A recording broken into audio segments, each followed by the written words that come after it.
जीतू पटवारी का बयान। BJP BD Sharma ने कहा कि खाद की कमी नहीं है, लेकिन दर दर में किसान भटक रहे हैं। बीजेपी के लोग कालाबाजारी कर रहे हैं। खाद की किल्लत का असर है बुधनी में है। बीडी शर्मा बताए खाद कितना और डीएपी कितना आया। खाद की किल्लत एमपी में। नर्सिंग कॉलेज को लेकर कहा कि 200 ही कॉलेज फूल खिले हैं। भाई हमारे आरोप सही हैं। मंत्री पर कार्यवाही क्यों नहीं हुई? सब पर कार्यवाही होनी चाहिए। देश की एकता की बात संविधान भी करता है।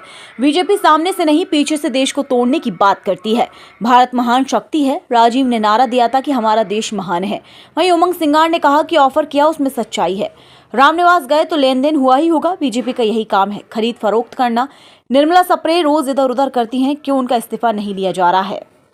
ऐसा है, नेता प्रतिपक्ष जी एक जिम्मेवार पोस्ट पे है और मुख्यमंत्री के अपोजिट एक तरह से सदन में हमारी बात रखते हैं। अगर उन्होंने कही कि मुझे ऑफर किया था तो उसमें सच्चाई होगी, सच्चाई है। मैं मानता हूं कि सरकार का जो रामनिवास रावत गए बीजेपी में, क्या फ्री फंड में गए? जो इतने विधायक गए थे, क्या लेन देन के कोई प्रमाण नहीं मिले?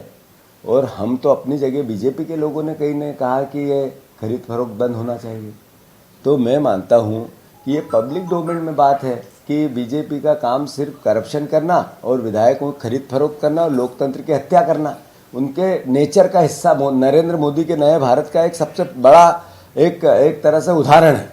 तो जो नेता प्रतिपक्ष जी ने कहा, सोच समझ के कहा, और जो कहा होगा प्रमाण के जब भी पेश करने होंगे बीडी शर्मा को देंगे, किसने कहा किसने नहीं कहा।